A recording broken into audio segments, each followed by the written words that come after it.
हरे कृष्णा।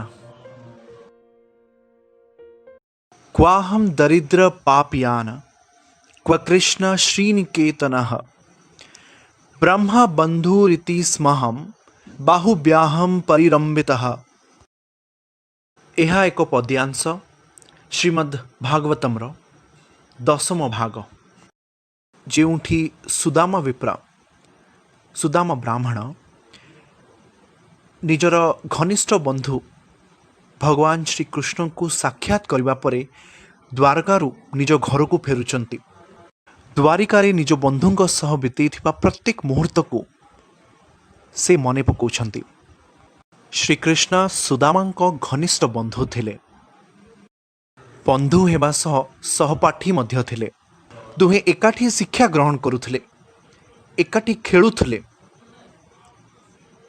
ଗୁରୁକୁଳରେ ସନ୍ଦୀପନୀ ମୁନି ଆଶ୍ରମ ସବୁ ଥାଇ ମଧ୍ୟ ଶିକ୍ଷା ଗ୍ରହଣ ପରେ ଦୁହେଁଙ୍କ ମଧ୍ୟରୁ ଜଣେ ରାଜା ବନିଲେ ତ ଆଉ ଜଣେ ଗରିବ ବ୍ରାହ୍ମଣ। ସେ ନିଜର ଗୃହସ୍ଥୀ ଜୀବନରେ ବ୍ୟସ୍ତ ରହୁଥିଲେ ଏବଂ ନିଜର କାର୍ଯ୍ୟ କରୁଥିଲେ। ଠିକ୍ ସେମିତି ଭଗବାନ କୃଷ୍ଣ ଫେରିଯାଆନ୍ତି ଏବଂ ଦ୍ୱାରକାର ରାଜା ହୁଅନ୍ତି।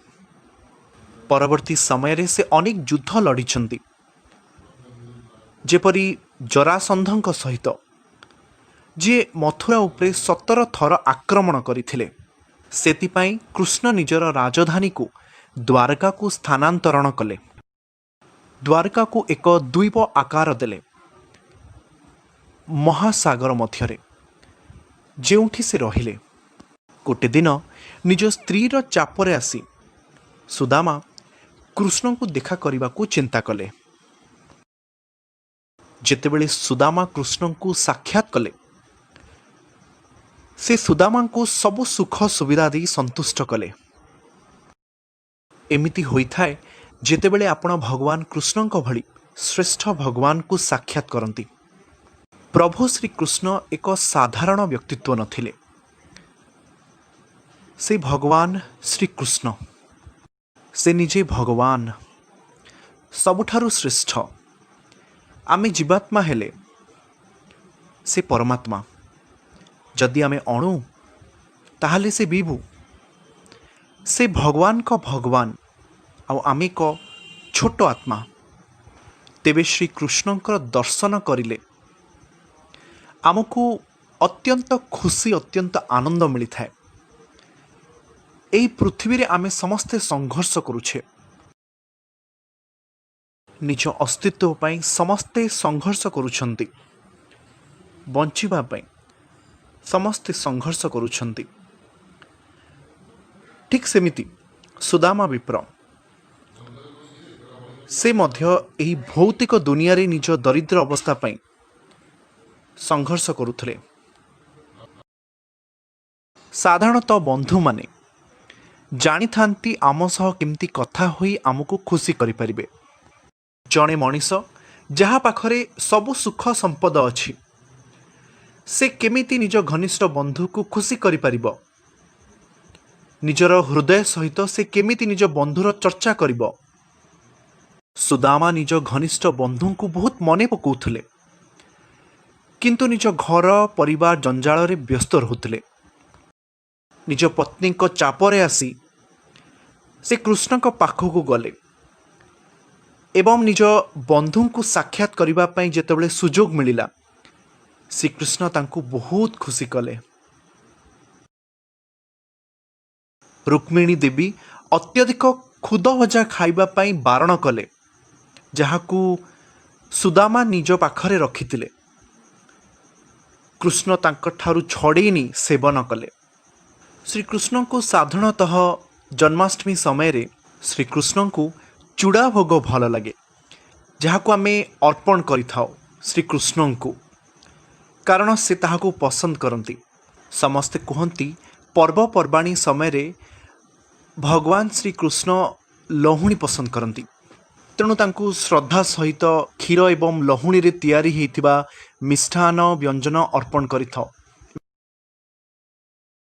କିନ୍ତୁ ଭଗବାନ କୃଷ୍ଣ ସେତେବେଳେ ଖୁସି ହୁଅନ୍ତି ଯେତେବେଳେ ଆମେ ତାଙ୍କୁ କ୍ଷୀରରେ ତିଆରି ମିଷ୍ଟାନ୍ନ, ଲହୁଣୀ, ଚୂଡ଼ା ଭୋଗ ଶ୍ରଦ୍ଧା ସହିତ ଅର୍ପଣ କରୁ।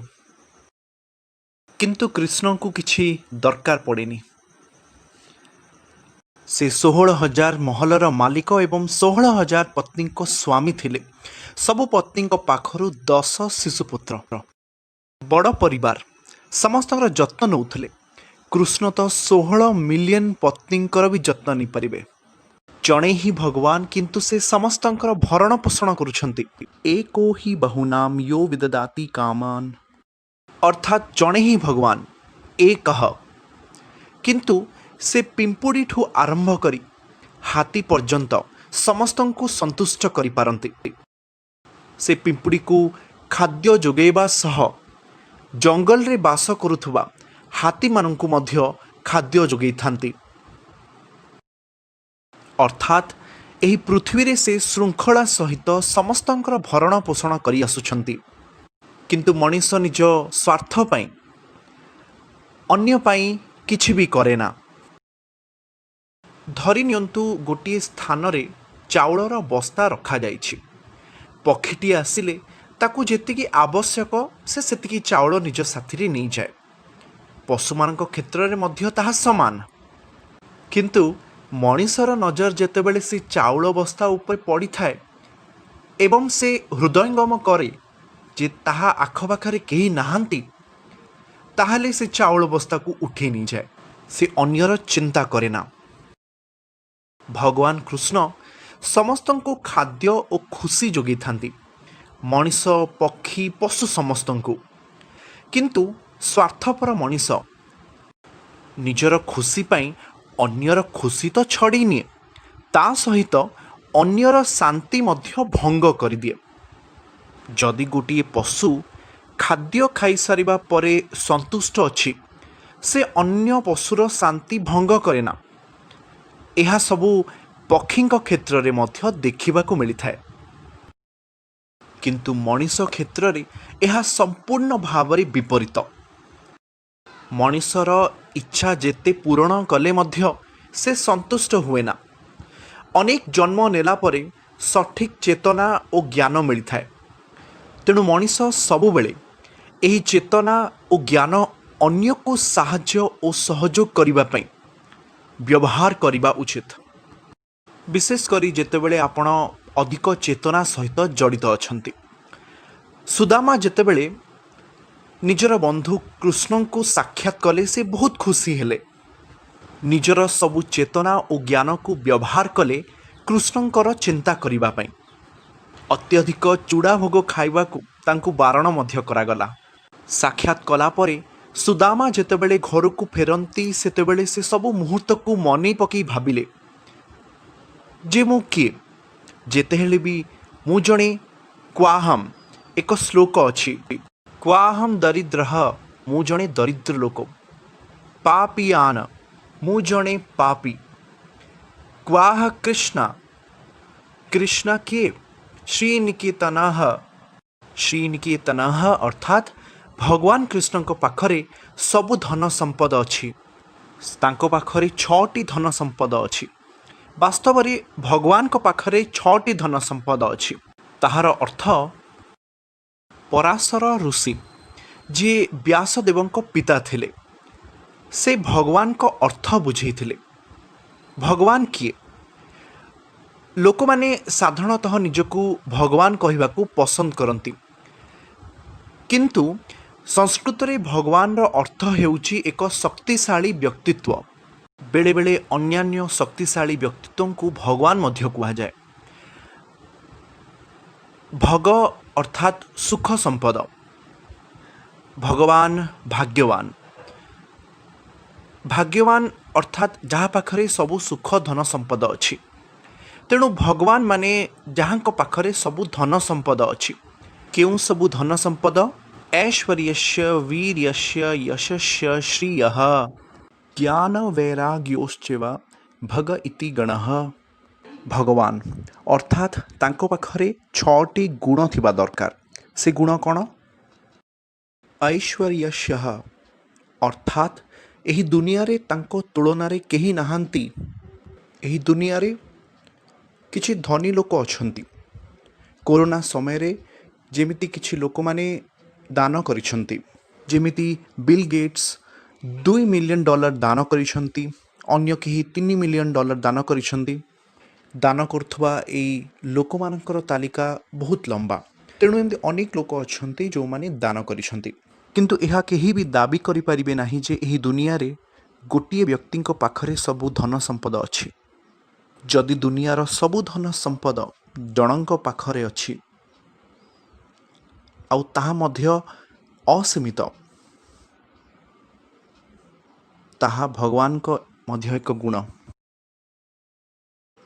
ଏମିତି ମଧ୍ୟ କିଛି ଲୋକ ଅଛନ୍ତି ଯେଉଁମାନେ ବହୁତ ଶକ୍ତିଶାଳୀ, ଯେଉଁମାନେ ଭାରତ ଚୀନ ସମ୍ପର୍କକୁ ପ୍ରଭାବିତ ମଧ୍ୟ କରିଛନ୍ତି।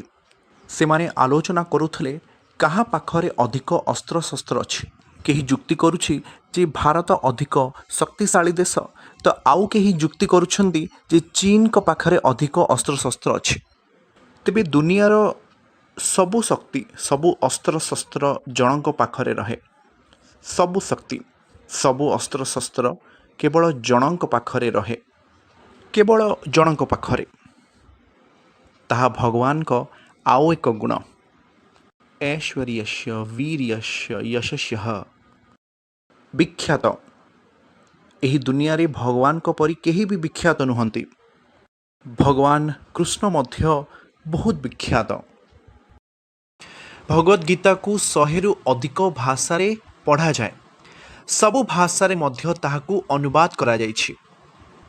ଭାରତରେ ଆମେ ଜାଣିଛୁ ଭଗବଦ୍ ଗୀତା ଗୋଟିଏ ହିନ୍ଦୁ ବହି, କିନ୍ତୁ ଆରବ ଦେଶମାନଙ୍କରେ ଭଗବଦ୍ ଗୀତାକୁ ଜ୍ଞାନର ଭଣ୍ଡାର ରୂପେ ପଢ଼ାଯାଏ। ସେମାନେ ଶୁଣନ୍ତି କେମିତି କୃଷ୍ଣ ଅର୍ଜୁନଙ୍କୁ ଉପଦେଶ ଦେଇଛନ୍ତି କ'ଣ ଜୀବନରେ ଗ୍ରହଣ କରିବା, କେଉଁ ସବୁ ନୀତି ପ୍ରୟୋଗ କଲେ ଆମେ ଜୀବନରେ ସଫଳ ହୋଇପାରିବା। କର୍ମଯୋଗ ଗୋଟିଏ ପ୍ରସିଦ୍ଧ ଭାଗ। ତେଣୁ କର୍ମ କରିଚାଲ, ଫଳର ଆଶା ନ କରି, ଫଳର ଚିନ୍ତା ନ କରି, ଫଳ କଥା ନ ଭାବି। ବିଜନେସ୍ ବହି, ମ୍ୟାନେଜମେଣ୍ଟ ବହିରେ ଏହିସବୁ ଆଲୋଚନା ହେଇଛି। ଜଣେ ନେତା ଏହିଭଳି ହେବା ଦରକାର। ଜଣେ ନେତା କଠିନ ପରିଶ୍ରମ କରିବା ଦରକାର। ଜଣେ ନେତା ଦେଶ ପାଇଁ କାର୍ଯ୍ୟ କରିବା ଦରକାର, ନିଜ ସ୍ୱାର୍ଥର ଚିନ୍ତା ନ କରି। ଆଉ ସେମାନେ ଉଦାହରଣ ଦେଉଥିବେ ଆଦର୍ଶ ନେତୃତ୍ୱ ଏବଂ ଆଦର୍ଶ ବ୍ୟକ୍ତିମାନଙ୍କର, ଯେଉଁମାନେ ଦେଶ ପାଇଁ ଲଢ଼ିଥିବେ ନିସ୍ୱାର୍ଥ ଭାବରେ। ଏହିସବୁ ନୀତିଗୁଡ଼ିକ ଭଗବଦ୍ ଗୀତାରେ ଅଛି, ଯାହାକି ଏକ ଜ୍ଞାନର ପୁସ୍ତକ। କୃଷ୍ଣ ପ୍ରସିଦ୍ଧ। ଭଗବାନଙ୍କ ଗୋଟିଏ ବିଶିଷ୍ଟ ଗୁଣ ଅଛି, ଐଶ୍ୱର୍ଯ୍ୟସ୍ୟ ବୀର୍ୟସ୍ୟ ଯଶସ୍ୟ ଶ୍ରିୟଃ। ବ୍ରହ୍ମା ସଂହିତାରେ ଭଗବାନ ବ୍ରହ୍ମା ପ୍ରାର୍ଥନା କରନ୍ତି କୃଷ୍ଣଙ୍କୁ ଯେ କୃଷ୍ଣ ବହୁତ ସୁନ୍ଦର, ଆକର୍ଷଣକାରୀ, ପ୍ରେମର ଦେବତା କ୍ୟୁପିଡ୍ ମନ୍ମଥ। ସେ ଗୋଟିଏ ତୀର ଧରି ସମସ୍ତଙ୍କୁ ଆକର୍ଷଣ ବା ଭ୍ରମିତ କରନ୍ତି ତାଙ୍କର ସୌନ୍ଦର୍ଯ୍ୟ ଓ ପ୍ରେମରେ। ସେ ପ୍ରେମର ଦେବତା।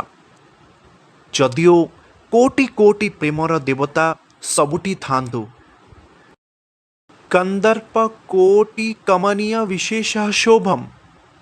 ବିଶେଷଃ ଶୋଭମ୍, ବିଶେଷତା ମାନେ କିଛି ଗୋଟେ ଅସାଧାରଣ। ସେ ଧାରଣ କରନ୍ତି ଅକଳନୀୟ ସୌନ୍ଦର୍ଯ୍ୟ, ଯାହାକି ଲକ୍ଷ ଲକ୍ଷ କ୍ୟୁପିଡ୍ସକୁ ଆକର୍ଷଣ କରନ୍ତି। କନ୍ଦର୍ପ କୋଟି କମନୀୟ ବିଶେଷଃ ଶୋଭମ୍ ଗୋବିନ୍ଦମ୍ ଆଦି ପୁରୁଷମ୍ ତମହଂ ଭଜାମି। ଭଗବାନ ଏତେ ବିଶାଳ, ଏତେ ସୁନ୍ଦର ଯେ ସେ କୋଟି କୋଟି କ୍ୟୁପିଡ୍ସକୁ ଆକର୍ଷଣ କରିପାରିବେ। ଗୋଟିଏ ପ୍ରେମର ଭଗବାନ ବିଷୟରେ କ'ଣ କହିବି, ଯିଏ ଲକ୍ଷ ଲକ୍ଷ କ୍ୟୁପିଡ୍ସକୁ ଆକର୍ଷଣ କରନ୍ତି। ସେ ଆକର୍ଷଣ କରନ୍ତି ଭାଗ୍ୟର ଦେବୀଙ୍କୁ ଆଉ ପ୍ରେମର ଦେବତାଙ୍କୁ। କନ୍ଦର୍ପ କୋଟି କମନୀୟ ବିଶେଷଃ ଶୋଭମ୍, ଏହା ଗୋଟେ ଗୁଣ। ଐଶ୍ୱର୍ଯ୍ୟସ୍ୟ ବୀର୍ୟସ୍ୟ ଯଶସ୍ୟ ଶ୍ରିୟଃ ଜ୍ଞାନ ବୈରାଗ୍ୟ। ସବୁ ଜ୍ଞାନ ତାଙ୍କଠାରୁ ଆରମ୍ଭ, ବେଦ ମଧ୍ୟ ତାଙ୍କଠୁ ଆରମ୍ଭ। ଏହା କୁହାଯାଇଛି ଭାଗବତମରେ ଯେ ଭଗବାନ ହିଁ वेदर ज्ञान ब्रह्मांक हृदय मध्यरे रही देइछन्ति। भगवान ही बसिछन्ति समस्तंक हृदय रे, सबु सजीव आत्मा और परमात्मा भितरे। सेथिपाई भगवान ही निर्देश दियंती ईश्वरीय ज्ञान भगवान ब्रह्मा को सबु वेद को। वेद केवल मंत्र जाप मध्यरे सीमित नुहे। वेद माने ज्ञान, नॉलेज। एही ज्ञान रे मध्य सामिल अछि मिलिट्री साइंस रो धनुर्विद्या पाठ्यक्रम। सेथिरे आयुर्वेद, मेडिकल साइंस, गणित, ज्योतिष विद्या मध्य अछि। यजुर्वेद, सामवेद, संगीत, अथर्ववेद मध्य अछि। बनारस विश्वविद्यालय जर्मनी किछि पंडित व्यवहार करिछन्ति कपवायु शास्त्र उपरे आधारित थिबा किछि पुस्तक। एहा आउ किछि नुहे बरम एरोनॉटिकल साइंस। से एही भावना ग्रहण करिछन्ति अथर्ववेदरु। से माने समयर चक्र रे उपरकू केमिति जाई परिबे, किपरि अन्य ग्रह मानकरे पहुँची परिबे, कौन सबु ऋतुकालीन परिवर्तन, एहा सबु व्याख्या करा जाइछि वेदरे। साधारणतः से माने भावंती वेद माने किछि पंडित जाप करंती किछि श्लोक, ताहा ही वेद। निकट अतीत से माने चेष्टा करिथिले सैटेलाइट रो मॉडल तैयारी करिबा पई अथर्ववेद साहाय्य। समानता थिला गोपुरम भली, विमान भली, माने मंदिरर उच्चरे जो कलश थाए सेही भली आकार दे क्षेपण करने को चेष्टा कले। तेणु वेद हेउछि ज्ञानर असीमित भंडार, जहा भगवान विष्णु नारायण देइछन्ति भगवान ब्रह्मा को, जहा परवर्ती समय रे दिया जाइछि मनुष्य माननकु परंपरा रे। गुरुंको साहाय्य बिना ताहाकु शेष करिबा बा बुझी परिबा असंभव। सेथिपाई वेद को बुझिबा को हेले इंटरनेट साहाय्य रे किंबा मैक्स मिलर डिक्शनरी साहाय्य रे जानी परिबे नहीं। सही परिस्थिति रे आमको आध्यात्मिक गुरुंको साहाय्य लोड़िबा को हेबो। गुरुंको बिना वेदर प्रकृत अर्थ बुझी हेबो नहीं। गोटे छोटिया कहानी जोंठी कि जणे पशु चिकित्सक आउ ताहार सहकर्मी गोटे गाँव को गले। आउ से गाँव रे एक गाईर सफल चिकित्सा कले। बोधवे से किछि खाई देइथिला, जहा फल रे से चिकित्सक गाईर मुंडरे मारिबारु से बांती करिला। ता परदिन से कंपाउंडर डॉक्टर को छाड़ी निजर गोटे बिजनेस आरंभ कला। दिने से डॉक्टर चिकित्सा काम एक गाँव को जाई थांती। सेठी से देखंती कंपाउंडर गोटे बलद को ठीक करने को आसी। आउ से बलद सेठी पड़ी मृत्युवरण कला। डॉक्टर पचारिले तुमे कौन कल? से कहिला मु सेया कली जहाँ आपण पूर्वरु करथिले। कंपाउंडर कहिला मु भाबुछि ता मुंडरे अल्सर किंबा आउ किछि रोग होइथिला, तेणु मु ता मुंड को हातुड़ी साहाय्य रे मारिबारु से बलद मृत्युवरण कला। मु आपण को देखी ठीक सेया ही कली। डॉक्टर कहिले अरे मूर्ख, कौन हेले कौन कराहब ट्रीटमेंट ताहा प्रथमे जानिबाकु हुए। केवल अन्य को देखी अनुकरण कले हेबो नहीं। प्रथमे चिकित्सा को देखी काम शिखिबाकु हुए एवं ताहा परे ही तमे आगे पारिबो। जेपरि स्विमिंग पूल रे स्विमिंग शिखिबा, तमे किपरि 21 दिन रे स्विमिंग शिखिबो। सेथिपाई तुमको जड़े भल प्रशिक्षक दरकार हेबो, जी तुमको व्यायाम क्यों समय रे निश्वास छाड़िबो सबकिछि शिखेइबो। तापरे ही तमे जड़े भल स्विमर होई परिबो। किछि शिखिबाकु हेले तुमको गुरुंको आवश्यक अछि। वेदरे वर्णना अछि जे तुमको गुरुंको पाखकु जिबाकु हेबो। गुरुम अपि गच्छेत, तुमको जिबाकु हेबो। गच्छेत माने ताहा अनिर्वार्य। तस्मात् गुरुम प्रपद्येता, तुमको गुरुंको पाखकु जिबाकु हेबो। सेथिपाई तुमको गुरुंको पाखकु जिबाकु हेबो। तेणु गुरुंको पाखकु जिबा परे कोन तत्विधि प्रणिपातेन परिप्रश्नेन सेवाय, तुमको प्रश्न पचारिबाकु हेबो। अंध भावरे सुनी सबकिछि विश्वास करंतुनी। वाद विवाद नुहे, बरम निजर शांति पाई जेतेबेले गुरु को आपण प्रश्न पचारिबे से निश्चित रूप से आपन को बुझेबे, ज्ञानर उचित मार्ग कहिबे, वेदर ज्ञानर साहाय्य नहीं। जड़े व्यक्ति जहाँ पाखरे ज्ञानर भंडार अच्छी से सब ज्ञानर मालिक से होउछंती भगवान। यह ही गोटे वैभव।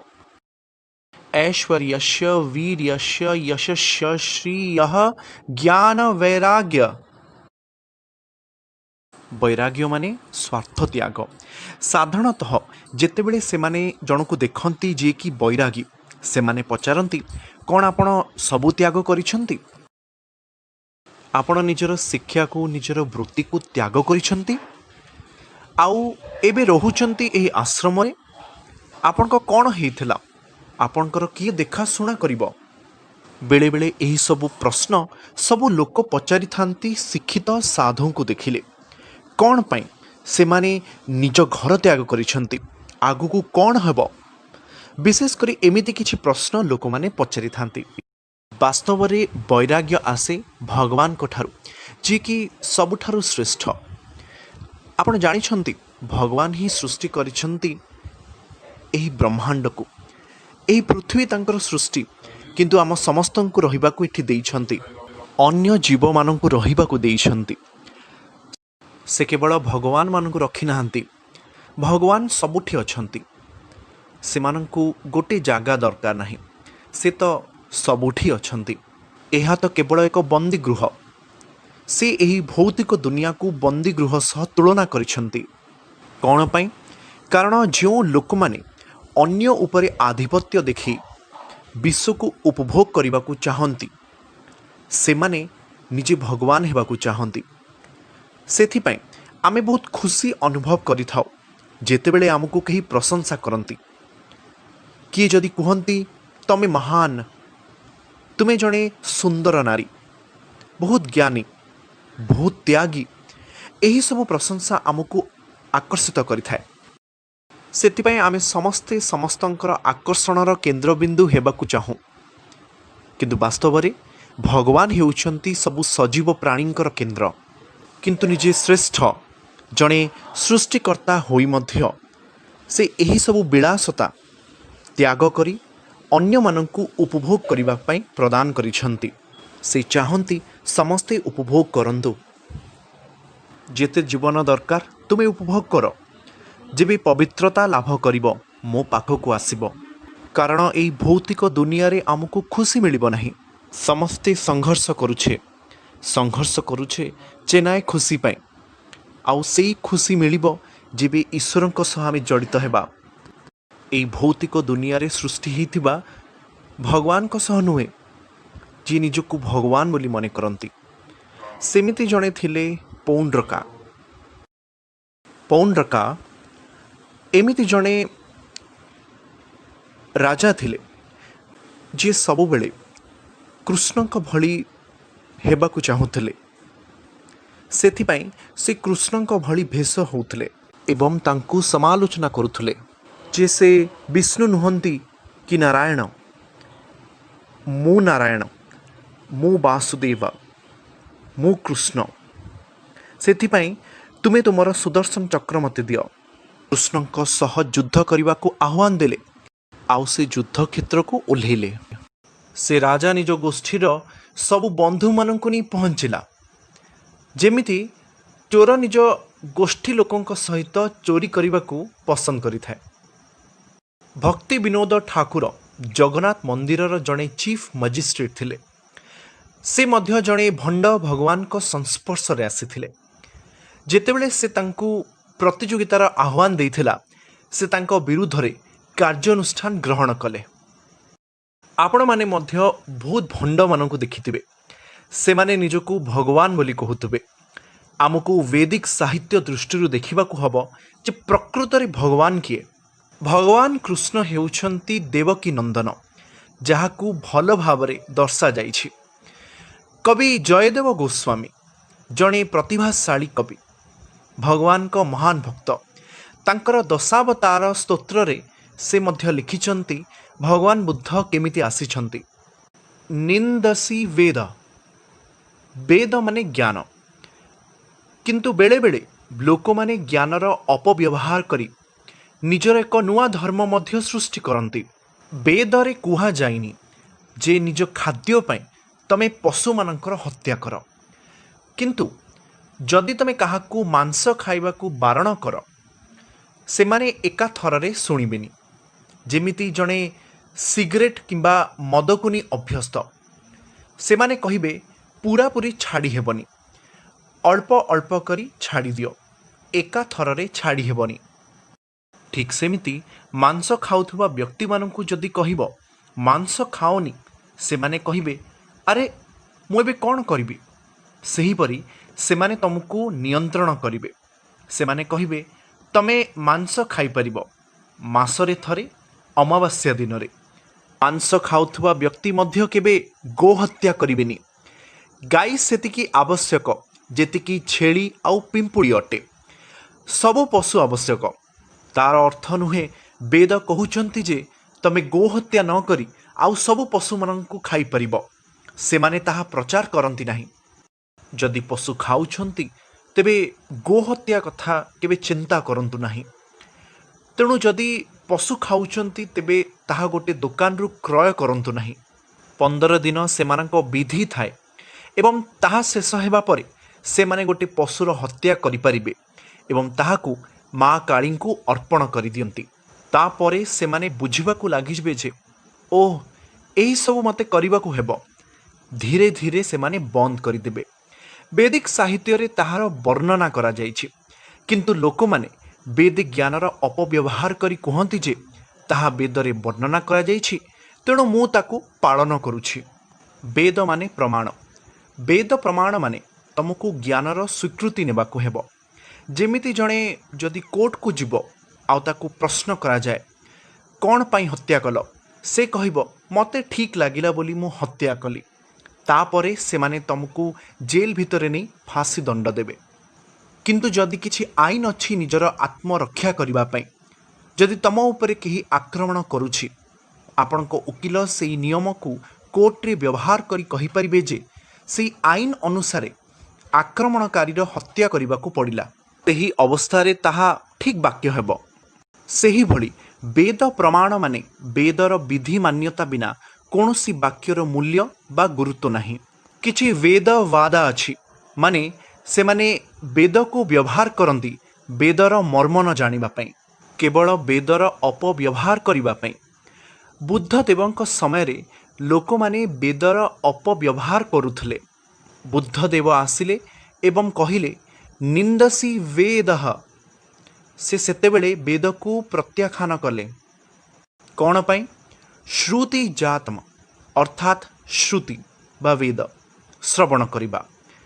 से कौन पाई वेदर प्रत्याख्यान कले? कारण से देखिले पशुघातम। से देखिले जे पशु माननकु किपरि निर्मम भावरे हत्या करा जाउछि। एही सब दृश्य देखि तांको हृदय को कष्ट पहुंचिला। से दुखरे भांगी पड़िले। तांको भितरे दया भाव जाग्रत हैला एवं से कहिले अहिंसा परमो धर्म। अहिंसा हेउछि सबुठु श्रेष्ठ धर्म। सेतेबेले जणे कहिले वेद प्रमाण, तमको वेदर नियम देखिबाकू हबो। से कहिले ना मु वेद को प्रत्याख्यान करुछि। प्रकृत कथा एहा जे जेतेबेले जणे पापी से भगवान को केबे भी बुझी पारिबो नाही। जदि जणे पाप कार्य लिप्त थाए से बुझी पारिबनी ज्ञान, जीवनर महत्व, मृत्यु कौन। एही सब बुझी पारिले से पापरु मुक्ति हब। एषाम अंतगतम पापम जनाना पूज्य कर्मणाम। तुमको निज जीवन रे धार्मिक कार्य करबाकू हेब। तुमको पाप कर्मरु बाहरिकी आसबाकू हेब। जदि पाप कार्य करिब तेबे किछि बुझी पारिब नाही। सेथिपाई बुद्धदेव वेद को प्रत्याख्यान कले। बुद्धदेव हेउछंती भगवान, किंतु तांको वैराग्य बा त्याग को देखंतु। जेतेबेले भगवान ई धरापृष्ठ को आसंती से देखांती केते त्याग करिबा दरकार। त्यागर आवश्यकता कौन? नर नारायण ऋषि मध्य गोटे गोटे नारायणଙ୍କ अवतार। से देखै देले जे से केते त्याग करि परिबे। भगवान भगवान माने जहाँको पाखरे छटी असीमित गुण अछि से ही भगवान होइपारिबे।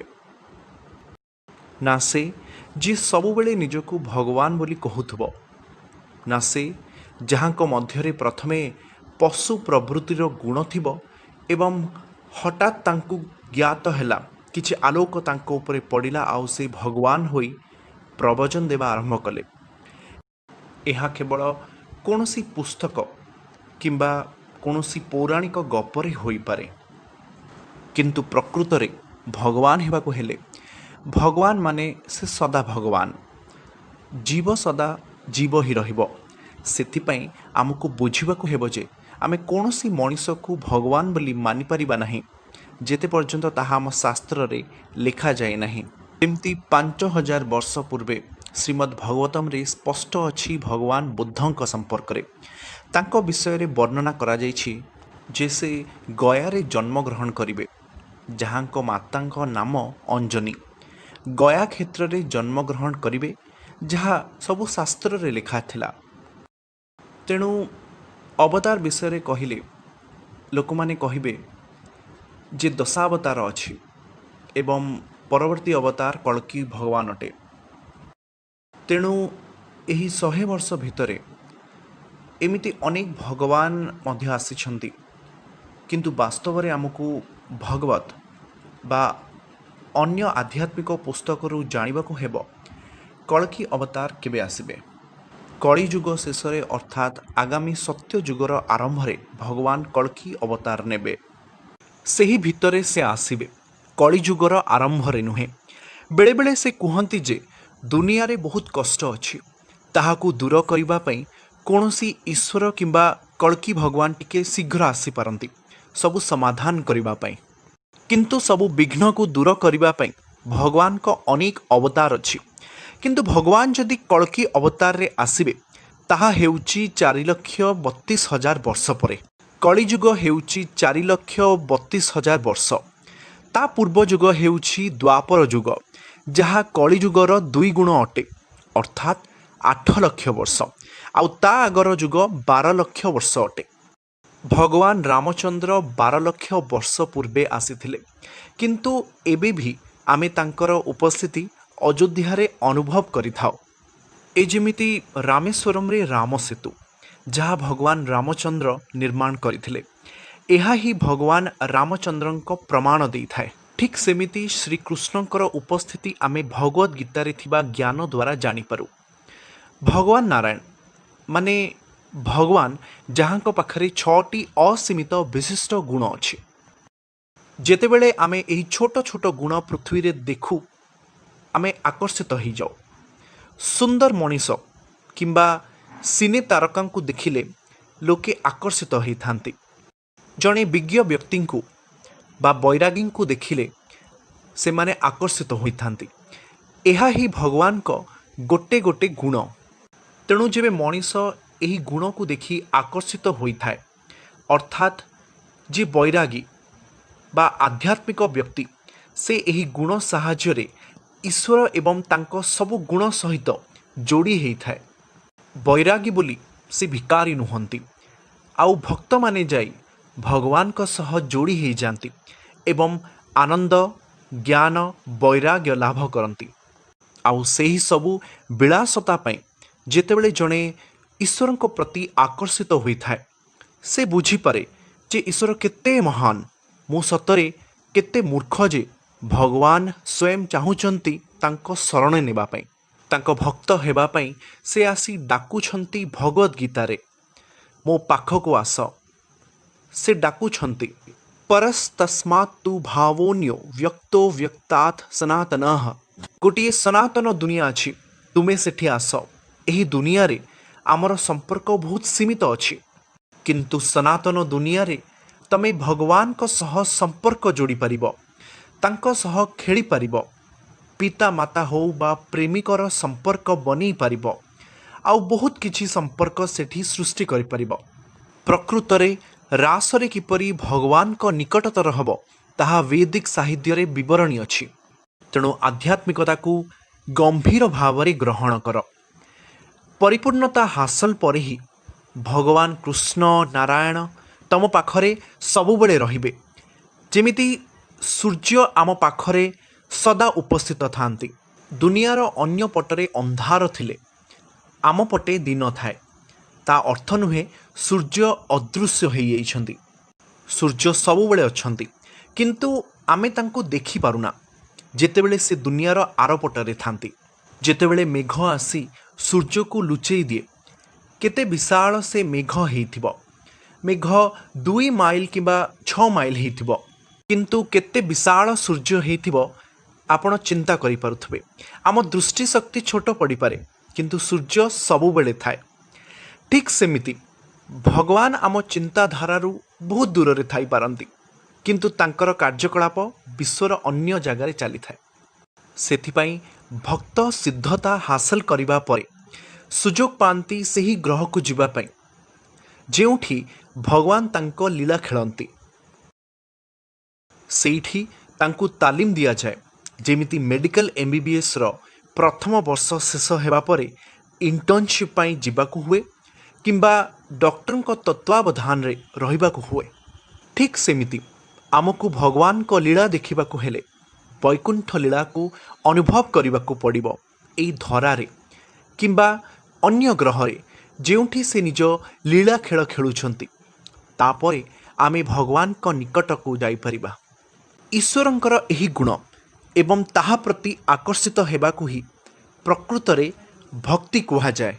जोग माने संजोग, जोग माने मिशाण, विजोग माने फेड़ाण। तेणु जेतेबेले तमे कर्म को जोग सहित जड़ित कर दियो ताहा कर्मयोग। केवल कर्म कले कर्मी हेब। कर्म माने तमे भल कर्म करुथबो आउ दिने तमे विरक्त हेब जे काहे के एते कठिन परिश्रम कली।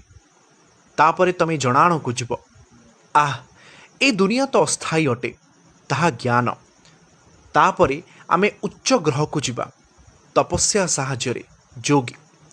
तापरे तमे बुझिबो सेथिपाई तुमको सेठू ब्रह्मलोक जीवाकू पड़िबो एवं परवर्ती समय रे आध्यात्मिक ग्रह को। एहा गोटे गोटे सोपान किंतु आमे सीधा सड़क भगवान को पाखକୁ जाइपरिबा केमिति जोग माध्यम रे।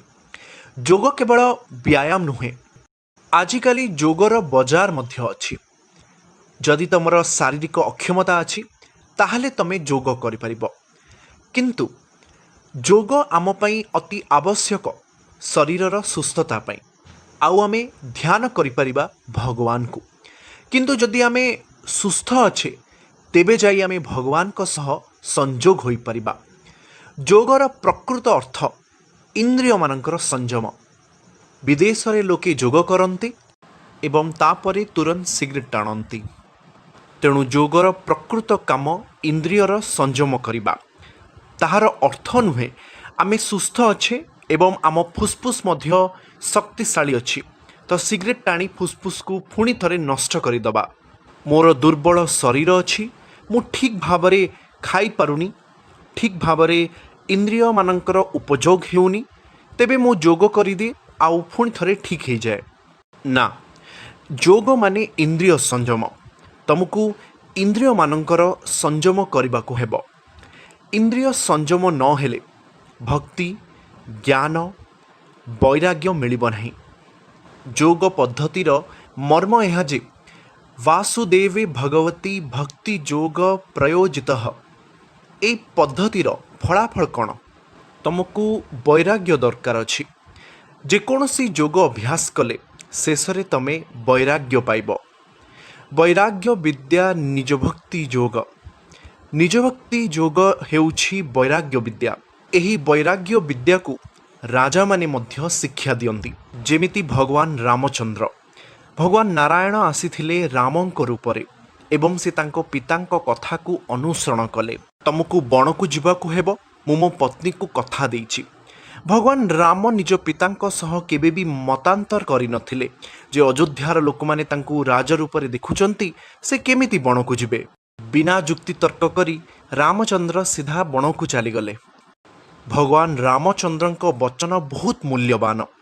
भगवान नारायण बोली नुहे से जड़े राजा होई निज वचन को पालन कले। କେମିତି ଜଣେ ବ୍ୟବହାର କରିବା କଥା ସେ ତାହା ସ୍ପଷ୍ଟ ଦେଖାଇ ଦେଇଥିଲେ।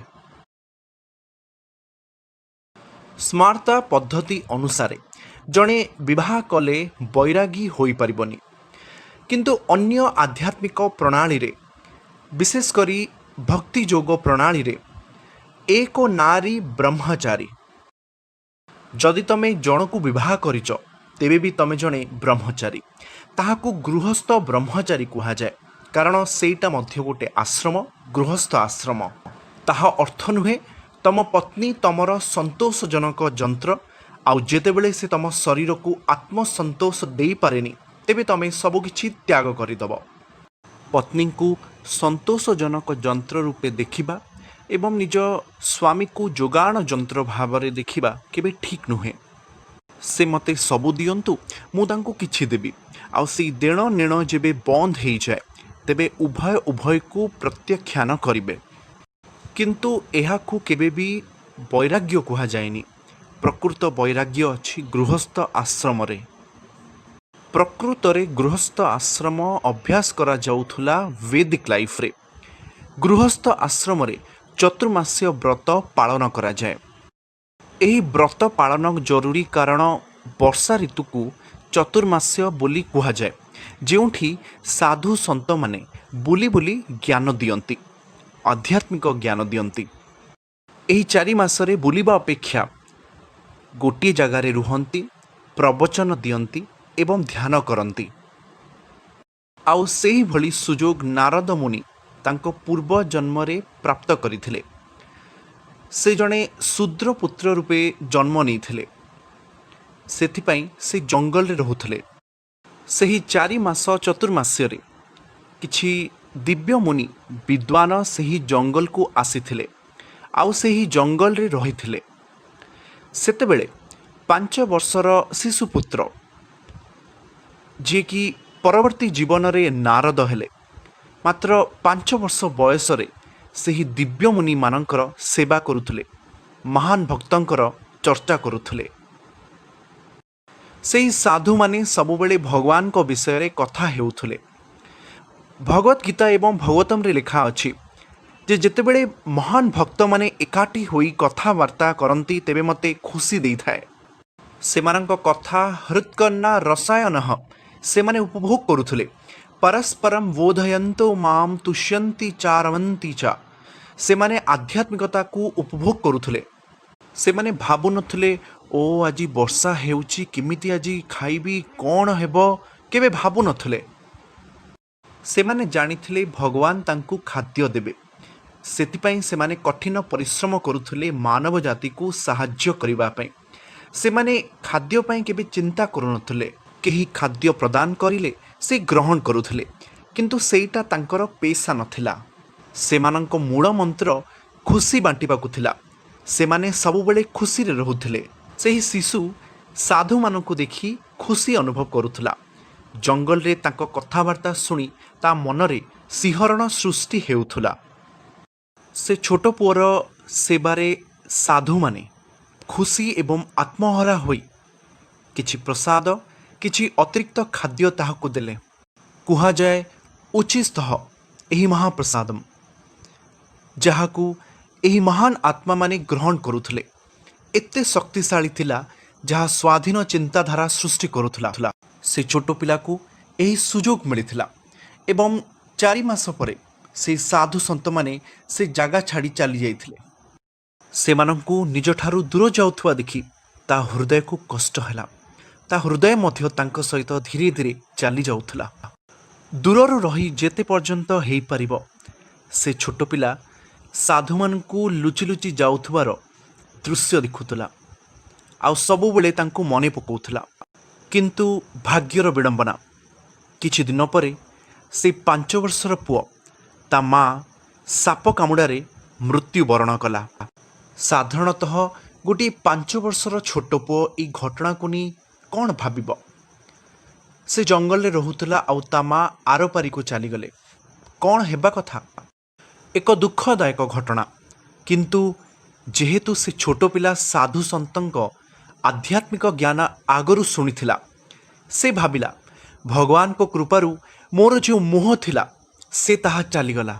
सेथिपाई से जंगल रे एकुटिया रही आध्यात्मिकता अभ्यास कले, जहाँ साधु माने तांकु शिक्षा देथिले।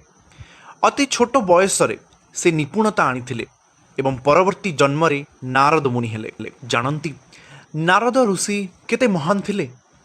जड़े साधारण आत्मा नथिले, बहुत महान थिले। भक्ति वेदांत माने भगवान को सबुठु बड़ भक्त। सेमानक गोटिए कर्तव्य भगवान को सह संपर्क जोड़िबा। आजिर आलोचना भगवान आउ भक्ति वेदांत मध्य एते महान एते विशाल आत्मा थिले जे सेमाने भगवान को सह हमकु परिचय करि परिबे। साधारणतः आमे भगवान को विषय कौन भाबु जे बहुत जंत्रणा अछि, काहेकि भगवान आसुनाहांती ना। तबे जाओ आउ देखा कर ठीक लोक को, सेमाने भगवान कौन ठीक शिक्षा देबे, किपरि स्वाधीन आत्मा हेबे। जदिओ आपण ए शरीर ग्रहण करिसंती पृथ्वी रे, सेमाने एहा आपनको शिक्षा देबे। गोटे छोट गप रामानुज आचार्यंकर। रामानुज आचार्य जड़े महान आत्मा एवं आचार्य थिले। से पिला बेले एक संस्कृत स्कूल जाउथले, किंतु सेठाकर गुरु जड़े महान भक्त नथिले। से जड़े संस्कृत पंडित थिले। सब पंडित भगवान को बड़ भक्त थांती बोली किछि नाही।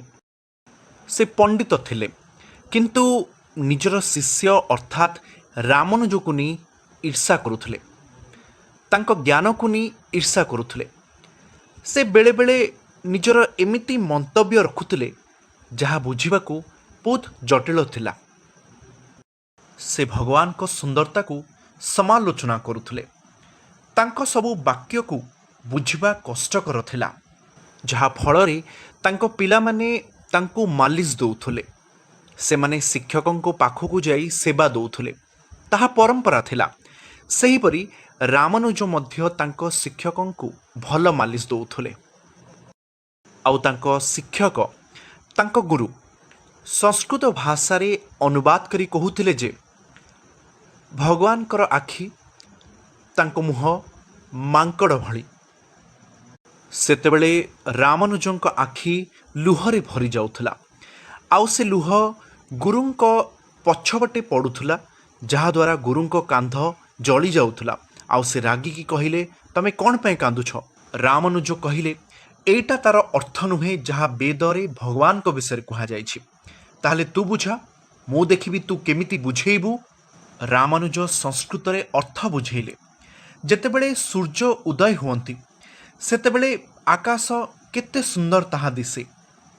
सेहीपरि भगवान बहुत सुंदर, तांकर सुंदर हस। कहिबार अर्थ एहा जे बहुत भक्त तांको रूपरे आकर्षित हुअंती जे से माने भगवान को अपमान सही पारंतिनी, जदिओ से संस्कृत व्याकरण ही थाओ। दिने से पाख गाँव जड़े राजांको झियो थिले। से राजांको झियो भूतर कबल पड़िथिले। सेथिपई राजा घोषणा कले, जे सहृदय व्यक्ति आसी मो झियो भितरु भूत को काढ़िबा पई सहयोग करिवे, से तांकु उपहार देबे। बहुत लोक आसिले, भूत को काढ़िबा पई चेष्टा मध्य कले, किंतु सेमानको चेष्टा विफल हला। शेषरे रामानुज आचार्य एवं तांको गुरु तांको दल को डका गला। जेतेबेले से राजा को देखा करने को जाउथले, राजकुमारी जहा भितरे भूत पशिथिला से पशु भली व्यवहार कला। चारिपटे घूरिला महलर, से पार्टी करुथला।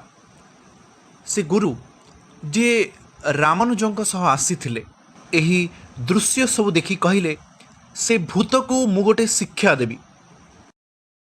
राजकुमारी भितर थिबा भूत एही सब शुणी हसिला। से भूत कहिला, तमे मते साहाय्य करिवो? तमे जानिछ तमे किए? जेते हेले भी तमे पूर्व जन्म रे गोटे झिटिपिटी थिला। तमकु जे महाप्रसाद देउथिले, से भक्तंक कृपारु तमे ताहाकु ग्रहण कल, जहा द्वारा तमे रामानुजर शिक्षक हो पारिल। सेमितिरे तमे किए? किंतु जदि रामानुज तांको पादकु मो मुंडरे माने राजकुमारी मुंडरे रखिबे, ताहाले मु तांको शरीर छाड़िकी पळेबी। मु चाहूँची रामानुज करंतु, तमे नुहे। जेते हेले भी तमे गोटे झिटिपिटी। ଏହା ଶୁଣି ସେମାନେ ପଚାରିଲେ, କ'ଣ ଭରସା ଅଛି କି ତମେ ଝିଅର ଶରୀରରୁ ବାହାରି ଯିବ? ସେ କହିଲା, ମୁଁ ଏଇ ମହଲର ବାହାରେ ଥିବା ଗଛରେ ରହେ। ମୁଁ ଯେଉଁ ମୁହୂର୍ତ୍ତ ଶରୀର ଛାଡ଼ିବି, ଗଛର ଡାଳ ଆପେ ଆପେ ଭାଙ୍ଗିକି ପଡ଼ିଯିବ। ସେତେବେଳେ ଜାଣିଯିବ ମୁଁ ଶରୀର ଛାଡ଼ିକି ପଳେଇଛି। ତାପରେ ରାମାନୁଜ ଆଚାର୍ଯ୍ୟ ରାଜକୁମାରୀଙ୍କ ମୁଣ୍ଡରେ ପାଦ ରଖିବା ପରେ ସେ ଭୂତ ଶରୀର ଛାଡ଼ି ଚାଲିଗଲା। ଜାଣିଛନ୍ତି କେମିତି ଭକ୍ତି ବେଦାନ୍ତିଷ୍ଟ ମାନେ କେତେ ମହାନ ଭକ୍ତ ଆଚାର୍ଯ୍ୟ ଥାନ୍ତି?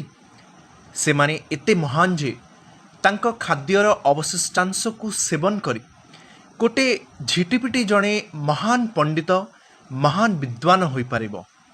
ଅର୍ଥାତ୍ ମହାନ ପଣ୍ଡିତ ଆମକୁ ଭଗବାନଙ୍କ ସହ ଯୋଡ଼ିପାରିବେ। ସେଥିପାଇଁ ଯେକୌଣସି ବ୍ରତ, ଏକାଦଶୀ କିମ୍ବା ଚତୁର୍ମାସ୍ୟ ବ୍ରତ, ଚତୁର୍ମାସ୍ୟ ମାନେ 4 ମାସ, ବହୁତ ସହଜ ପଦ୍ଧତି ଅଛି ବ୍ରତ କରିବାକୁ ନେଇ। ଚତୁର୍ମାସ୍ୟ ବ୍ରତ ସମସ୍ତେ କରିପାରିବେ। ଏହାକୁ ସମସ୍ତେ ଅନୁସରଣ କରିପାରିବେ, ଗୃହସ୍ଥ, ସନ୍ନ୍ୟାସୀ, ବ୍ରହ୍ମଚାରୀ। ଏହି ବ୍ରତ ଲୋକମାନେ କରିଥାନ୍ତି ଅନ୍ୟ ଗ୍ରହକୁ ଯିବା ପାଇଁ, କିନ୍ତୁ ଏହାକୁ ବୈଷ୍ଣବମାନେ କରନ୍ତି ନିଜକୁ ପବିତ୍ର କରିବା ପାଇଁ, ଅଧିକ ଆଧ୍ୟାତ୍ମିକ ସେବା କରିବା ପାଇଁ। ଏହା ବହୁତ ସହଜ ବୈଷ୍ଣବମାନଙ୍କ ପାଇଁ। କିଛି ମାସ ପାଇଁ ସବୁଜ ପତ୍ର, ଦହି କିମ୍ବା କ୍ଷୀର ତ୍ୟାଗ କରିବେ। ଯଦି ତମେ ଭକ୍ତଙ୍କୁ ଯୋଗାଯୋଗ କରିବ, ସେମାନେ ତମକୁ ଚତୁର୍ମାସ୍ୟ ବ୍ରତ ବିଷୟରେ ସବୁକିଛି କହିବେ। ତେଣୁ ଏହିସବୁ ବ୍ରତ ହୃଦୟର ଶୁଦ୍ଧିକରଣ ପାଇଁ କରାଯାଏ। ଭଗବାନ ଶୁଦ୍ଧିକରଣ ଆମମାନଙ୍କର କରନ୍ତି, ଯେହେତୁ ଆମେ ପାପକାରୀ। ଆଉ ଯେତେବେଳେ ଆମେ ପାପ କରୁ, ଆମେ ଭଗବାନଙ୍କୁ ଜାଣିପାରିବାନି। ଆମେ ନିଶା ଦ୍ରବ୍ୟ ସେବନ କଲେ ଭଗବାନଙ୍କୁ ଜାଣିପାରିବା ନାହିଁ। ଭଗବାନଙ୍କୁ ଜାଣିବାକୁ ହେଲେ ଶୁଦ୍ଧତା ଆବଶ୍ୟକ। ଯେମିତି ସୁଦାମା ରାସ୍ତାରେ ଚାଲୁଥିବା ବେଳେ ଭାବୁଥିଲେ ଯେ ଭଗବାନ କେତେ ମହାନ। କ୍ୱାହମ୍ ଦରିଦ୍ର ପାପିୟାନ, ମୁଁ ଗୋଟେ ପାପୀ, ମୁଁ ଗୋଟେ ଦରିଦ୍ର।